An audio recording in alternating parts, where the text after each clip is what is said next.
हो चुका है आगाज रन का, अब युग बदलने की तैयारी है। हो चुका आगाज रन का, अब युग बदलने की तैयारी है। सफलता उसी को मिलेगी जिसकी संघर्ष जारी है। सफलता उसी को मिलेगी जिसकी संघर्ष जारी है। हम अब देखिए हमारा जो है क्या है, तो हम लोग अभी संसाधनों का जो वर्गीकरण है दो आधार पर देख लिया। पहला उत्पत्ति के आधार पर दो भाग में, जैव और अजैव। दूसरा उपयोग के आधार पर, तो आपका नवीकरणीय और अनवीकरणीय। अब हम लोग जो है देखने वाले हैं स्वामित्व के आधार पर। स्वामित्व का मतलब होता है अधिकार। स्वामित्व के आधार पर यानी कि अधिकार के आधार पर संसाधन को जो बांटा गया है चार भाग में। ठीक है, आप ध्यान रखिएगा, कंफ्यूजन अगर हो तो ऊ जिसमें लगल था उसमें दो दो होगा। उत्पत्ति देखिए, उत्पत्ति में ऊ लगा हुआ है तो उत्पत्ति के आधार पर दो, और उपयोगिता के आधार पर उसमें भी ऊ लगा हुआ है तो उसको भी कहेंगे आपका कितना, दो। ठीक है, चलिए अब लोग समझते हैं। तो स्वामित्व के आधार पर संसाधन को जो बांटा गया है कितने भागों में, चार भागों में। सबसे पहला जो है आपका व्यक्तिगत या निजी संसाधन, दूसरा है सामुदायिक संसाधन, तीसरा है आपका राष्ट्रीय संसाधन, और चौथा है अंतरराष्ट्रीय संसाधन। तो पहला आपका हो गया कौन सा, तो व्यक्तिगत या निजी संसाधन, दूसरा हो गया सामुदायिक संसाधन, तीसरा आपका राष्ट्रीय संसाधन, और चौथा अंतरराष्ट्रीय संसाधन। ठीक है, अब हम लोग बारी बारी से देखते हैं। चलिए, सबसे पहला हमारा जो है देखिएगा, सबसे पहला हमारा है व्यक्तिगत या निजी संसाधन। व्यक्तिगत या निजी संसाधन, तो वैसा संसाधन जिस पर किसी खास व्यक्ति का अधिकार हो। खास व्यक्ति का अधिकार हो उसे जो है व्यक्तिगत या निजी संसाधन कहते हैं। देखिए, वैसा संसाधन जिस पर केवल एक आदमी का अधिकार हो और किसी का अधिकार नहीं हो, तो उन सभी संसाधनों को जो है व्यक्तिगत या निजी संसाधन के अंतर्गत रखा जाता है, उसी को निजी संसाधन कहा जाता है। तो देखिए, वैसा संसाधन जिस पर किसी खास व्यक्ति का अधिकार हो उसे व्यक्तिगत या निजी संसाधन कहते हैं। जैसे हो गया अपना खेत, घर, तालाब, बाग बगीचा, कुआं, गाड़ी, मोटर, बहुत सारा चीज हो जाएगा जिस पर केवल एक इंसान का अधिकार हो, एक व्यक्ति का अधिकार हो। जैसे देखिए, आपका अपना खेत है तो उस पर आपका अपना अधिकार है केवल। ठीक है, जैसे आपका घर है तो केवल आपका अधिकार है। तो जिस भी चीज पर केवल एक व्यक्ति का अधिकार होगा वह संसाधन जो है व्यक्तिगत या निजी कहलाएगा। तो वैसा संसाधन जिस पर किसी खास व्यक्ति या एक व्यक्ति, वैसा संसाधन जिस पर किसी खास व्यक्ति या एक व्यक्ति का अधिकार हो तो उसे जो है व्यक्तिगत या निजी संसाधन कहते हैं। जैसे आपका अपना खेत, घर, तालाब, बाग बगीचा, कुआं, गाड़ी, मोटर इत्यादि, जो कुछ भी आपका। ठीक है, मोबाइल से आप पढ़ रहे हैं वो भी आपका व्यक्तिगत है। ठीक है, देखिए, आप लोग अगर पढ़ रहे हैं, अगर बढ़िया से चाहते हैं कि आप जो है बेहतर तरीके से सीखें और बेहतर नंबर लाएं, केवल वीडियो देख लेना, आपको लगेगा कि याद हो गया, समझ में आ गया, लेकिन याद नहीं रहता है। तो अगर आप बेहतर तरीके से चाहते हैं कि हम पढ़ें तो आप इस वीडियो को जो है ध्यान से सुनिए, पढ़िए, और उसके साथ साथ जो है आप बोलिए। जब हम बोलते हैं तो आप पीछे से रिपीट करिए। ठीक है ना, अगर जो है आपके आसपास कोई रहेंगे तो आपको बोलने में शर्म लगेगा, लेकिन कोई बात नहीं है, आपको शर्म नहीं होना चाहिए। आप जो है बोलिए और बोलने से आपको याद होगा, आपका ध्यान जो कहीं भटक रहा है वो नहीं भटकेगा। और फिर उसको कॉपी में आप जो है नोट डाउन भी करिए, मतलब लिखिए भी, ताकि दोबारा आप जो उसको पढ़ सकें। ठीक है, चलिए आइए। तो वैसा संसाधन जिस पर किसी खास व्यक्ति या एक व्यक्ति का अधिकार हो उसे व्यक्तिगत या निजी संसाधन कहते हैं। जैसे अपना खेत, घर, तालाब, बाग बगीचा, कुआं, गाड़ी, मोटर, घड़ी, mobile, TV, cooler, AC, fridge, जो कुछ भी है सब कहलाएगा आपका क्या, व्यक्तिगत या निजी। अगला है आपका सामुदायिक संसाधन। कौन सा संसाधन, सामुदायिक संसाधन, वैसा संसाधन जिस पर किसी खास समुदाय का अधिकार हो। वैसा संसाधन जिस पर किसी खास समुदाय का अधिकार हो और उसका जो उपयोग है उस समुदाय के सभी लोग करते हैं। ठीक है, तो उसे जो है आपका सामुदायिक संसाधन कहते हैं।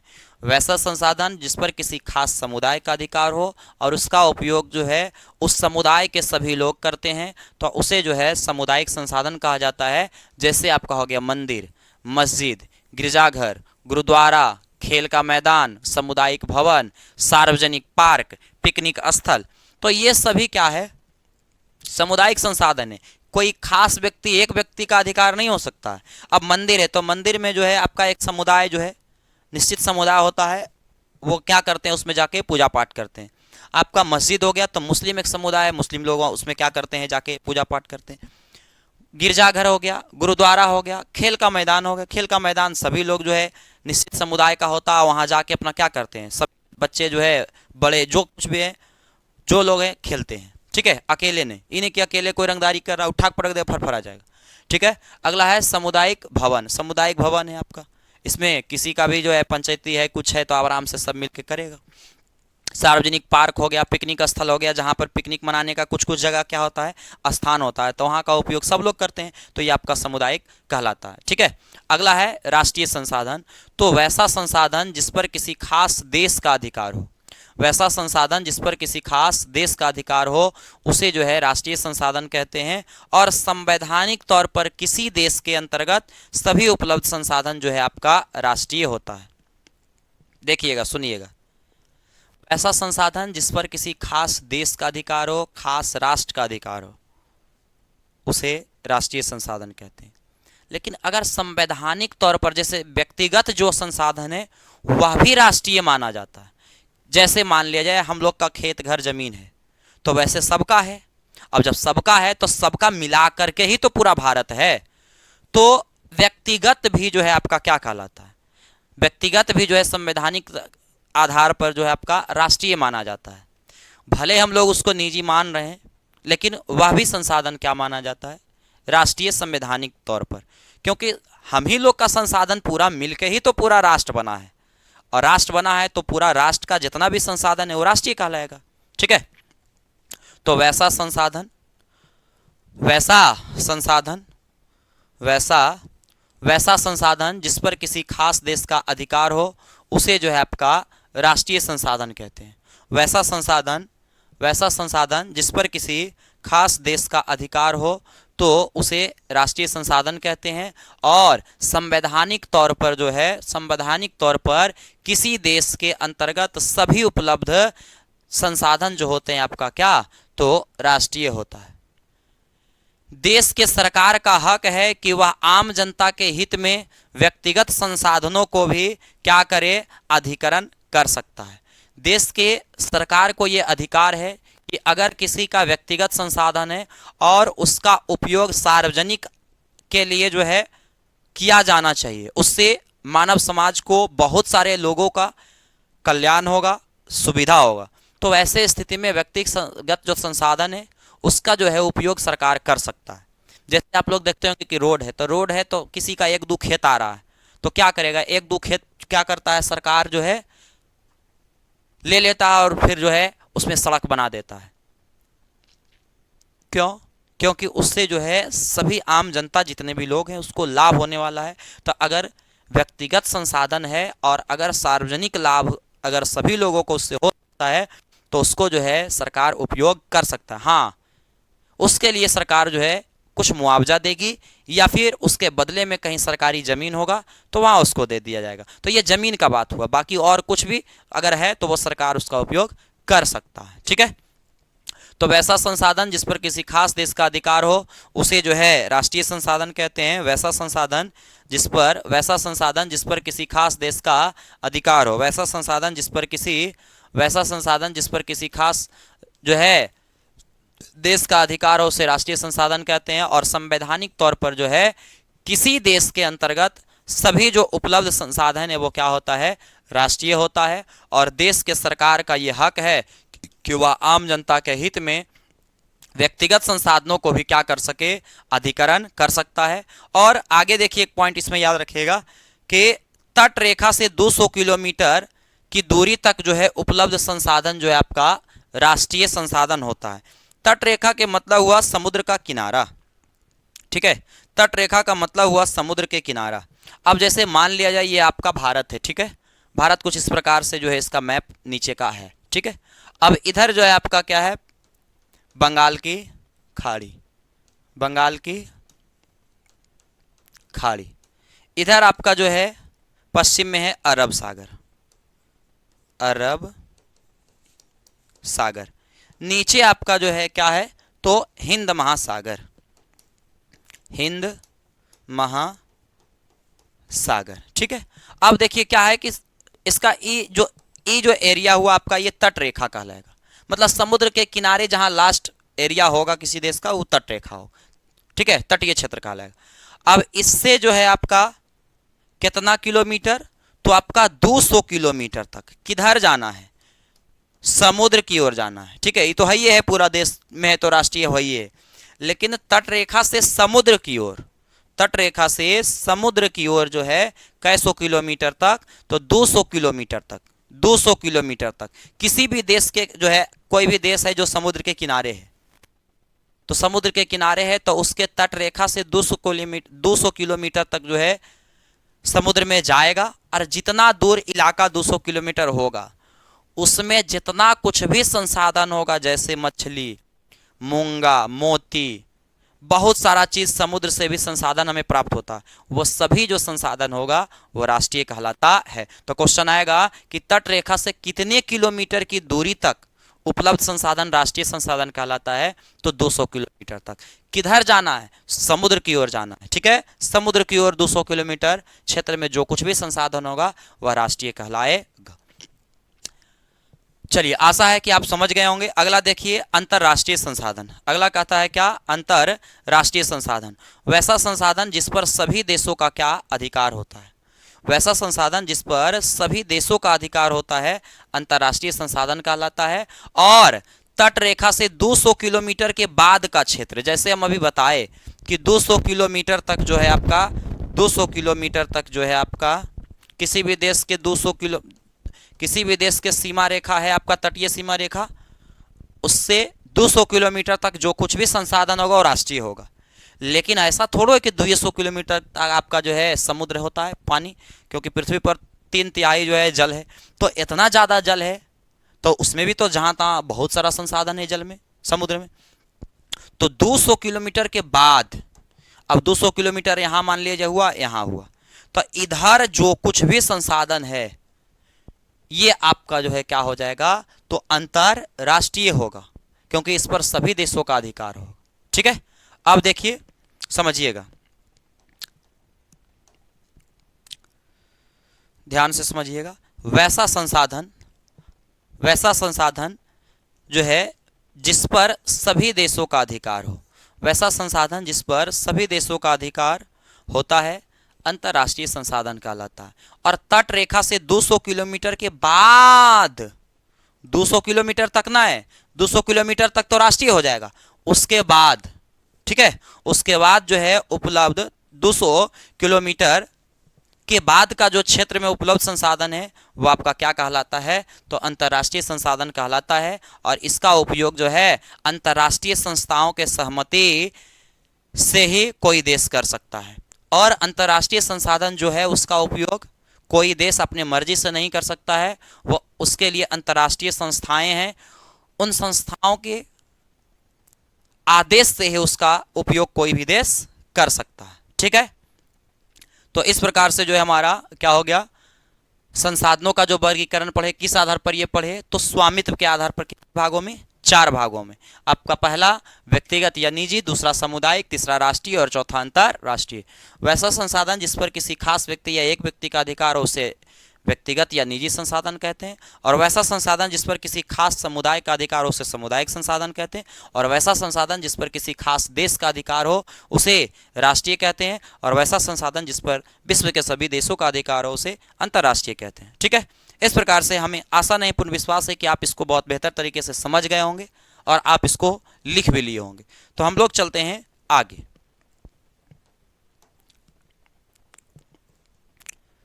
अब हम लोग पढ़ने वाले हैं संसाधनों का जो वर्गीकरण है विकास स्तर के आधार पर। विकास स्तर के आधार पर जो है, विकास स्तर के आधार पर भी संसाधन को बांटा गया है 4 भागों में। विकास स्तर के आधार पर यानी कि विकास जो हुआ धीरे धीरे हुआ संसाधनों का, तो उस आधार पर संसाधन को 4 भागों में बांटा गया। ठीक है, स्वामित्व के आधार पर भी 4 और विकास स्तर के आधार पर भी 4। तो सबसे पहला जो है संभाव्य संसाधन, दूसरा आपका विकसित संसाधन, तीसरा भंडार संसाधन और चौथा आपका संचित कोष संसाधन। ठीक है, तो अब जो है हम लोग को पढ़ना है संभाव, विकास, विकसित, अगला भंडार, फिर संचित कोष। आखिर है क्या ये सब, तो बारी बारी से जो है हम लोग समझते हैं। देखिएगा, सबसे पहला हमारा है संभावित संसाधन। ठीक है, संभावित का मतलब हुआ संभावना, और संभावना मतलब ठीक है 50-50, हो भी सकता है नहीं भी हो सकता है, ऐसा वाला हाल। तो देखिए संभावित संसाधन किसे कहते हैं, तो वैसा संसाधन जिसका उपयोग जो है वर्तमान समय में नहीं किया जा रहा है, वैसा संसाधन जिसका वर्तमान समय में तो उपयोग नहीं किया जा रहा है, लेकिन भविष्य में लगता है कि उसका उपयोग हो सकता है। ये गारंटी नहीं है, लेकिन लगता है कि भविष्य में इसका उपयोग किया जा सकता है, तो वैसे संसाधन को जो है संभावित संसाधन कहा जाता है। देखिएगा, वैसा संसाधन जिसका उपयोग वर्तमान समय में नहीं किया जा रहा है, लेकिन भविष्य में उपयोग करने की संभावना है, लेकिन भविष्य में उपयोग करने की संभावना है, तो उसे जो है संभावित संसाधन कहते हैं। जैसे में संभावित संसाधन है क्या, किसको कहेंगे, तो जैसे में आपका हिमालय क्षेत्र का जितना भी खनिज है उसका वर्तमान समय में अभी उपयोग नहीं हो रहा है। गुजरात एवं राजस्थान क्षेत्र में जो है पवन ऊर्जा का काफ़ी संभावना है, बहुत ज़्यादा पवन ऊर्जा है, और वहाँ जो है उसका उपयोग से बहुत ज़्यादा बिजली का उत्पादन किया जा सकता है, लेकिन अभी किया नहीं जा रहा है। सब जगह से इसी मिल जा रहा है, इसलिए नहीं कर रहे हैं लोग, सरकार भी ध्यान नहीं दे रही। लेकिन अब जो है हिमालय क्षेत्र का खनिज, तो हिमालय क्षेत्र में जो खनिज है, कोई भी चीज़, लोहा, कोयला, सोना, चांदी, वो इतना अंदर है, इतना अंदर है कि उसको अभी निकाल के बेचेगा तो निकालने में ही बहुत ज़्यादा खर्चा पड़ जाएगा, और जब खर्चा पड़ जाएगा तो उसको महंगा बेचना होगा, और जब महंगा बेचना होगा तो उससे सस्ता में जो है अभी दूसरे जगह से निकाल के बेचा जा रहा है, तो इसलिए जो है उसका जो है अभी नहीं निकाला जा रहा है, उसका उपयोग नहीं हो रहा है। लेकिन जब सब जगह से खनिज खत्म हो जाएगा और ज़रूरत पड़ जाएगा, तब क्या करना होगा, उसको फिर निकालना होगा, फिर महंगा बिकेगा। देखिएगा कभी कभी आप कोई सामान खरीदने जाइए, मान लिया जाए कि आपका गांव है या फिर कहीं है, आपके आसपास दुकान है, और आप जो है क्या करिए, जाइए, जो है अचानक से आपको कलम घट गया और रात है और आपको ज़रूरी है कलम, आपको जो है एकदम चाहिए, क्योंकि आज आपको फेयर बनाना है रात में और कल फेयर दिखाना है, और कलम आपके पास है ही नहीं। एक एक दुकान जो है आपका खुला हुआ है बगल में या गांव में, और आप जाइए उसके पास, तो जो 5 का कलम है वो 10 रुपया में भी देगा तो आप खरीद लीजिएगा, लेकिन वही दिन में जो है आपका 5 की जगह खाली 6 कहे कि लेंगे, दूसरा दुकान आप चल जाइए। तो कहने का मतलब क्या हुआ कि जब नहीं रहेगा तो महंगा भी होगा, तो लोग क्या करेंगे, खरीद का उपयोग कर लेंगे। तो अभी उपयोग नहीं हो रहा है, लेकिन भविष्य में है ऐसा संभावना कि उसका उपयोग किया जा सकता है, संभावना जताया जा रहा है। तो वैसा संसाधन जिसका उपयोग वर्तमान समय में नहीं किया जा रहा है, लेकिन भविष्य में उपयोग करने की संभावना है, तो उसे संभावित संसाधन कहते हैं। जैसे में हिमालय क्षेत्र का खनिज, गुजरात एवं राजस्थान क्षेत्र का पवन ऊर्जा। ठीक है, अगला है विकसित संसाधन, वैसा संसाधन जिसका जो है पता लगाया जा चुका है, वैसा संसाधन जिसका पता लगाया जा चुका है, पूर्ण रूप से पता है उसके बारे में, और वर्तमान समय में उसका क्या किया जा रहा है, उपयोग किया जा रहा है, तो उसे जो है विकसित संसाधन कहते हैं। तो वैसा संसाधन जिसका वर्तमान समय में पता लगाया जा चुका है और उसका वर्तमान समय में उपयोग भी हो रहा है एकदम धड़ल्ले से, तो उसे हम क्या कहेंगे, विकसित संसाधन। जैसे कि आपका कोयला, पेट्रोलियम, प्राकृतिक गैस, ये सभी चीज़ों का उपयोग किया जा रहा है, तो ये सभी जो चीज़ है विकसित संसाधन कहलाएगा। अगला हमारा है भंडार संसाधन।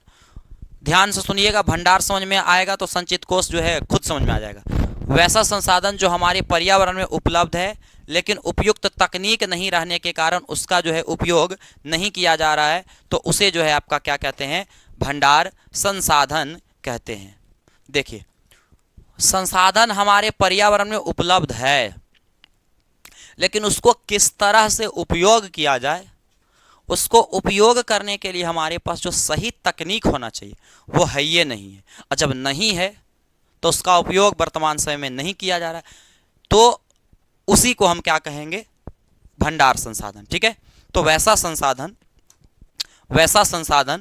संसाधन जो हमारे पर्यावरण में उपलब्ध है, वैसा संसाधन जो हमारे पर्यावरण में क्या है, उपलब्ध है, लेकिन उपयुक्त तकनीक नहीं रहने के कारण जो है, उपयुक्त तकनीक नहीं रहने के कारण जो है उसका वर्तमान समय में जो है उपयोग नहीं किया जा रहा है, तो उसे हम क्या कहेंगे?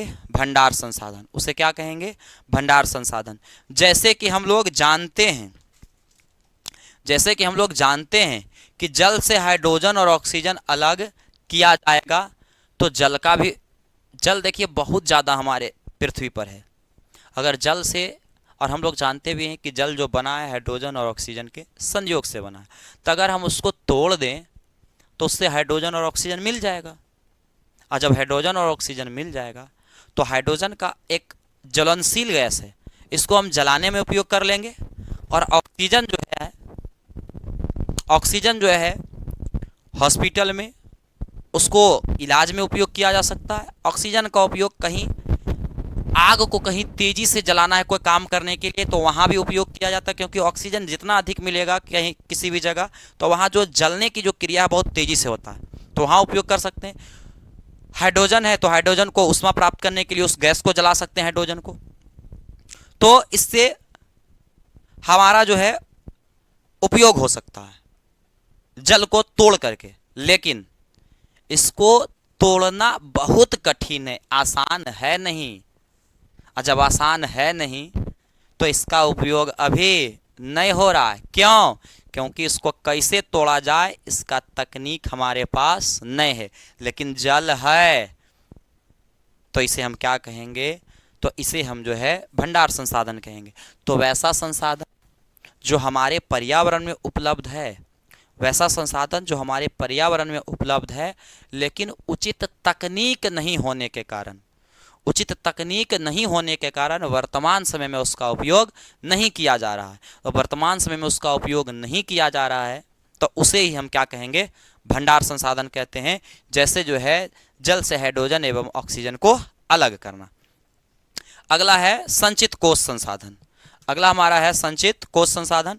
तो वैसा संसाधन जो हमारे पर्यावरण में उपलब्ध है एवं उसे उपयोग करने के लिए हमारे पास उपयुक्त तकनीक भी है, लेकिन उसका उपयोग वर्तमान में नहीं किया जा रहा है, तो उसे संचित कोश संसाधन कहते हैं। देखिए, वैसा संसाधन जो हमारे पर्यावरण में है और उसे उपयोग करने के लिए हमारे पास तरीका भी है, लेकिन फिर भी वह बाद में उपयोग कर, हटाओ न उपयोग हो रहा, ठीक है। तो उपयोग नहीं हो रहा है तो उसे हम संचित कोश संसाधन कहेंगे। मतलब उपयोग करने के लिए संसाधन भी है, उसे कैसे उपयोग किया जाए वो तकनीक भी हमारे पास है, तरीका भी है, लेकिन फिर भी हम लोग नहीं उपयोग कर रहे हैं, छोड़ के रख लें, हटा रहे दो, तो उसे हम क्या कहेंगे? संचित कोश संसाधन। तो फिर से समझिए, वैसा संसाधन जो हमारे पर्यावरण में उपलब्ध है एवं उसे उपयोग करने के लिए हमारे पास उपयुक्त तकनीक भी है, लेकिन उसका उपयोग वर्तमान समय में नहीं किया जा रहा है, तो उसे हम संचित कोश संसाधन कहते हैं। उसे हम संचित कोश संसाधन कहते हैं। जैसे जैसे जो है जल से जल विद्युत उत्पन्न करना। अब हम लोग को पता है कि जल से जल विद्युत उत्पन्न होता है, फिर भी बहुत ऐसा जगह है, आपका नदी है, जहाँ के जल को रोक के हम जल से जल विद्युत उत्पन्न कर सकते हैं, लेकिन फिर भी जो है पानी बहते जा रहा है, बर्बाद हो रहा है। तो ये एक प्रकार का क्या है? तो संचित कोश संसाधन है। अमेरिका के तटीय प्रदेश में पेट्रोलियम का प्रचुर भंडार है, परंतु वह खाड़ी या अन्य देशों के पेट्रोलियम का उपयोग करता है, जो तटीय प्रदेश का पेट्रोलियम संचित कोश हुआ।